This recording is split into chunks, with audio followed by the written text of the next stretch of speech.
My name is Anne Judith. I'm a top liner and lyricist in Dsign music. I've been working with this team for almost 15 years. I was also an artist before I started to be just a songwriter, and I love writing K-pop. My name is Nermin Her Basic. Been working in design for, I don't know, it feels like all my life. Yeah, I mean, I'm a top liner, songwriter. Yeah. Yeah. My name is Ronnie, and I'm a producer. Your full name, please. Full name. Full name? That's going to be hard. It's Ronnie Vidar Svensson. Yeah. Okay. And as I said, I'm a producer. I've been working with these guys since we started in 2004, 3, Yeah. 4. Yeah. Yeah. It's a while. It's a while, yeah. Oh, that's a complicated, long story. Yeah. Isn't it? Because you and Nermin were in a band together. Yeah, me and Nermin, well, we were in the band, and we had this concert in Trondheim, not knowing what's going to what was going to happen like 2-3 weeks later, because suddenly I got a phone call from a manager in Oslo who was at the concert, and he asked me and Nermin if he would like to write the same kind of songs that we had in the band for a Norwegian artist. And that's how we started writing for other people. And then I was living in London at the time. Yeah.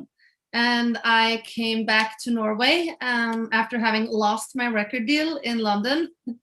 And I was kind of like, pretty down. I didn't know really what the road was going to be further, but I always knew that I wanted to make music. And suddenly they knew of me from before, and they knew that I was back from London. So they called me and said, do you want to come to the studio, maybe write some music and write for your project? Because I was thinking about doing my own solo project. And we just started from there. And then I just fell in love with songwriting all over again, and just wanted to do that full time. You Anne fell in love with Ronnie.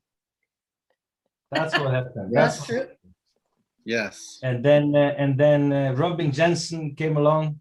Yeah. We have to be honest to say that I think without him being there and 100%. acting like a glue in the way, I think we wouldn't be sitting here having this conversation. Yeah. Even what we have done as a team, 3 of us on creative day-to-day basis, is something completely different. But I think Robin Johnson as well, and his involvement was important to make this happen.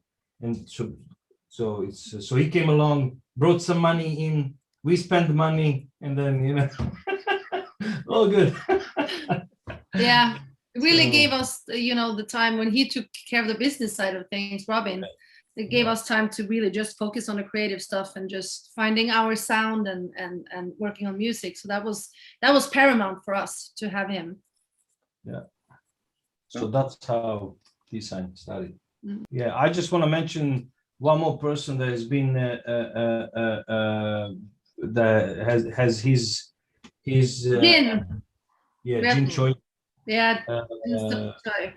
So he came a little bit later in the process, but nevertheless he was also, and still is, important in what we do day to day basis, and yeah.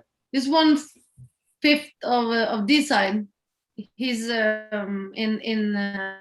in Korea, obviously, but he's part of our team and very extremely talented, and just very super versatile and amazing producer and songwriter. So he's been a great part of Dsign music. It's like completing us completely musically, and very, very dear friend and colleague. Yeah.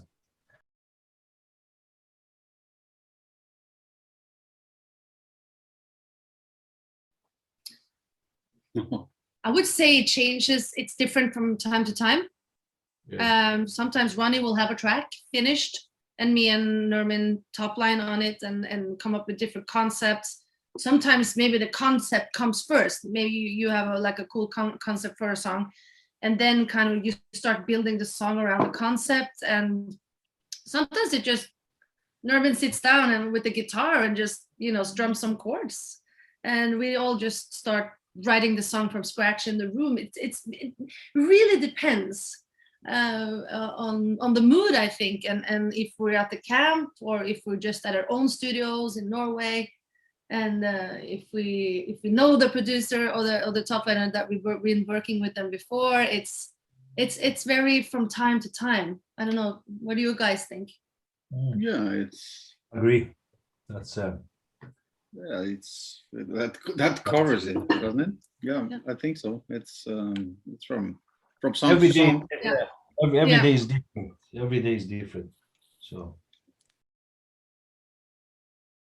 Diversity. Yes, that's what I wanted to say. Like we all kind of come from We have different backgrounds. in music. It's like Well, you come from rock, I would say. I really love, soul, R&B, hip hop. Nermin, Brit pop and the pop music. So it's a mix, of musical taste that kind of, when we come together, it becomes a little bit of that with a little bit of that, and we're inspired by so much different music. yeah, I think the strength is also that we can do so much. We do so many different genres. Everything is commercial, but we can do a lot of different stuff, and I think that's the reason we have been we've stuck around for so long. Because if we only did the songs that we did 10 years or 15 years ago, again, it would be really hard to we have to evolve, and I think pushing each other and also being honest and brutal sometimes with each other to the point where it's not, maybe it's uncomfortable, but it's kind of, it's about making push each other as good as possible. So I think that honesty is also the strength. And, sometimes it's hard to hear when you write song and Ronnie Rand say they don't like it or whatever, they come with the feedback and you realize you have to change it. But I think that's the key. Otherwise, if we didn't tolerate that, then we wouldn't be here again. It would be really hard to do what we've done so far. So I listen to a lot of music. I'm really inspired by it, and I don't listen to just one genre. I listen to a big spectrum of genres. And I think, everyday life inspires you. Movies inspire me. Conversations I hear on the street. It's so many things. My teammates, my colleagues inspire me, and I think the key is to listen to a lot of different music, and not to be just stuck in one lane. I think that is really important for me, at least. I totally agree. It's the inspiration is such an elusive thing. Yes. And it's hard to point It's everywhere. because sometimes conversations can suddenly be inspiring, and Or you hear a song. and the next day it's the silence that you had that morning that gave you the extra energy or the inspiration to do something. It's hard to tell. It's a weird thing. Yeah. It's a weird concept. Can't pinpoint it, huh? Yeah. No, it's hard. I think also that if you wait for inspiration to come, you will never write a song. I think it's I think it's hard work. Most of it's like trying to find something in that every day. It could be anything, but it's really hard. It's not easy to see. I don't know where it comes from. I really don't know. I think it's maybe desire to create. That's where, for me, inspiration. If I didn't do music, I'll paint.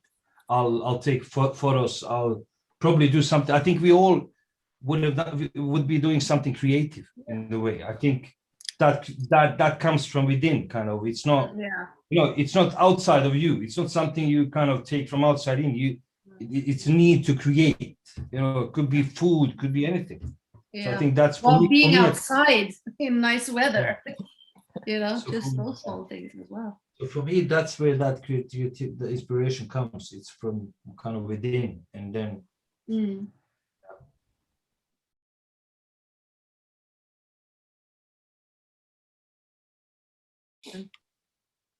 I think our sense of melody is part of it. Our Scandi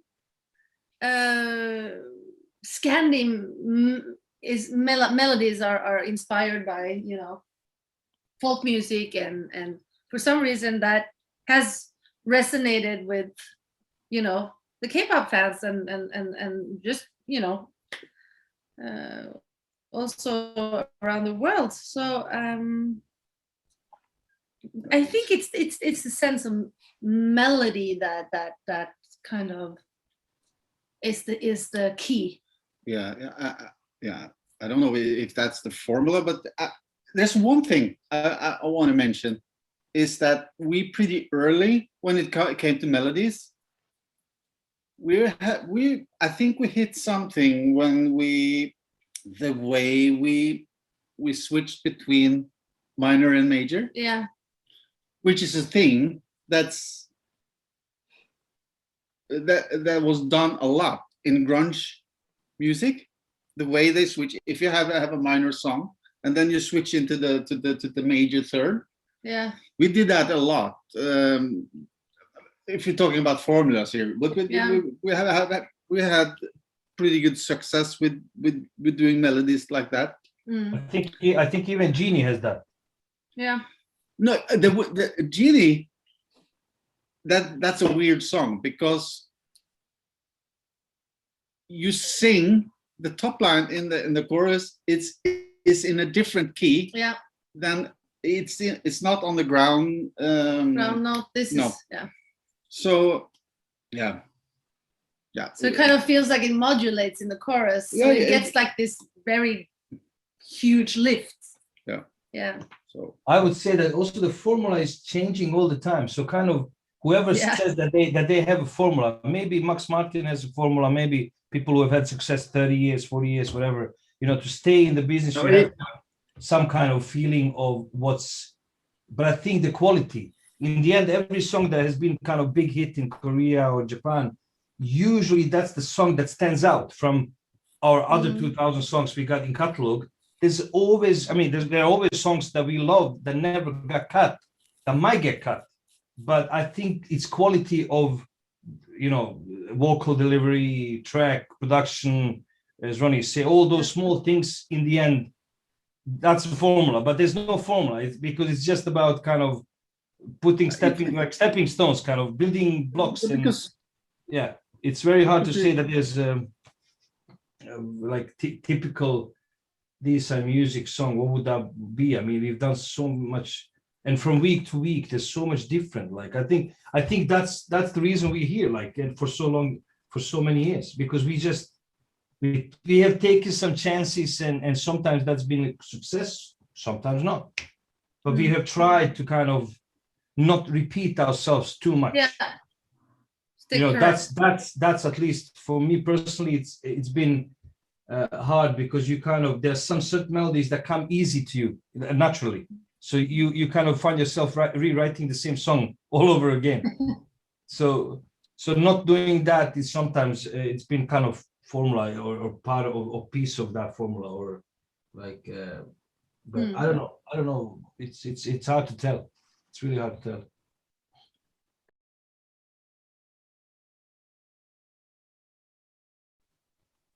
Well, in K-pop, it was Girls' Generation, and the song "Genie" that came out in 2009. Yeah, and turned out to be a huge hit all over Asia. When did we work with Nemi Amuro? That was Mhm. after. It was after, yeah. Yeah. Oh. And they even wrote like in reviews that we had kind of like redefined what K-pop was at the time, and which was a huge honor for us. We got to go see Girls' Generation perform in Ariake Stadium in Japan. You know, they sold out the whole stadium 3 times in one day, and it was an amazing, and it really just opened our eyes of how huge the genre of music is and how influential it is.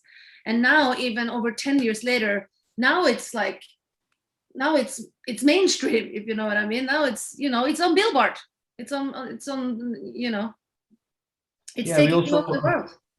Yeah, and we also Yeah. met them. We met Yeah. all of the girls, and it was really, yeah, it was special. It was a special day. Yeah, Yeah. Very really cool. cool.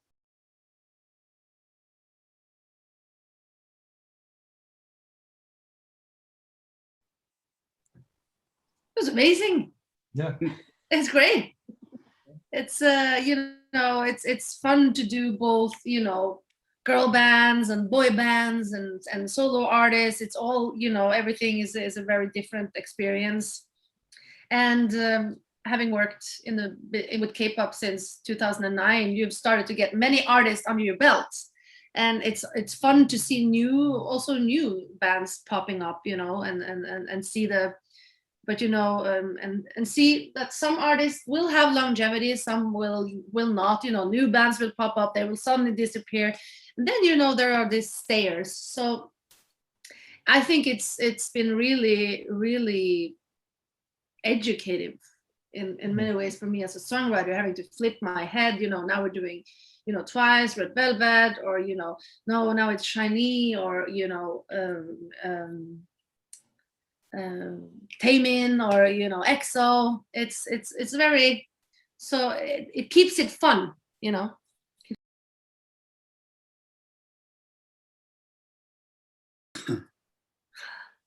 Oh, Ooh, I think you'll probably get 3 different answers yeah. there.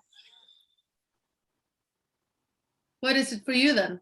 For me, Yeah. for me, it's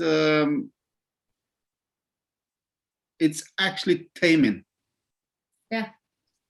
Want, that song Want. That was kind of because that's It took 20 years to get there.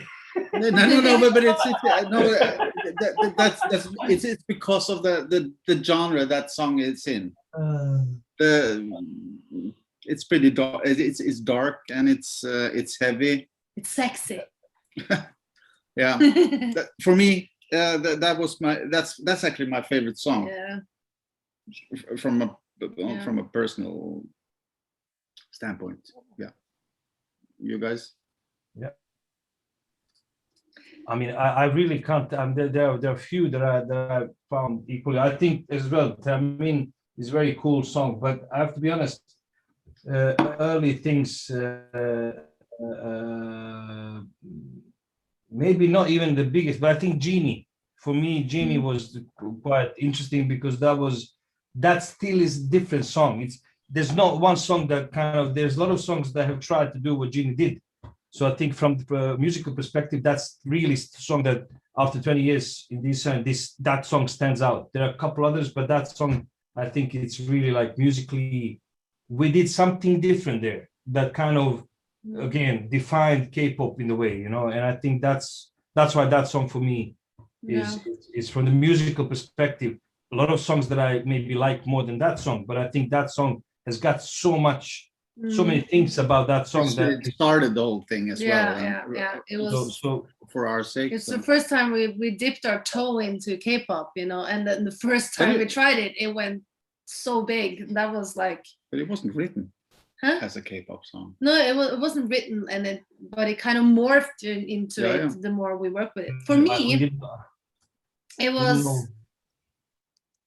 There's so many moments, and when you've been doing this for almost 2 decades, then you know there's so many episodes and things that pop into your head. But I have to say, like for me, I didn't expect the Twice single "Dance the Night Away" to be as big as it became. remember told, as yesterday when we wrote it, in a small room, hotel room in Bangkok. It was just like a regular day, and it was the first day of a long camp and writing that song, and then you record it, and then you kind of put it away, and then you get to hear that it's going to be a single for Twice, and then suddenly it's this massive thing. And another thing for me was writing I Got a Boy for Girls' Generation. I remember the day was super special. I was with my friends in Stockholm, and it kind of got this massive attention because it was so different, and it's a switch up song, and the LA Times called it the modern day Bohemian Rhapsody, which I took as a huge compliment. And then it just it kind of raised a lot of eyebrows.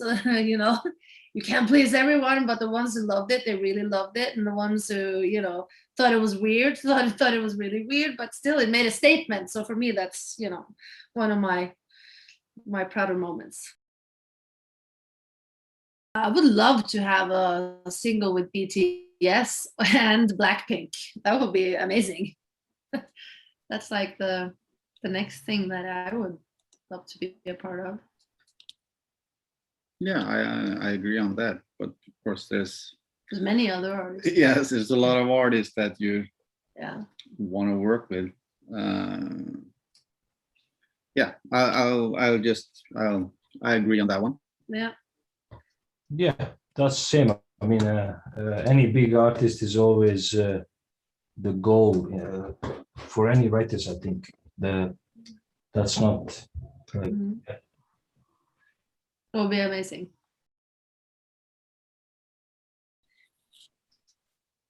Well, I think it's just keeping on. I think it's a day-to-day thing. Writing songs and getting placements and kind of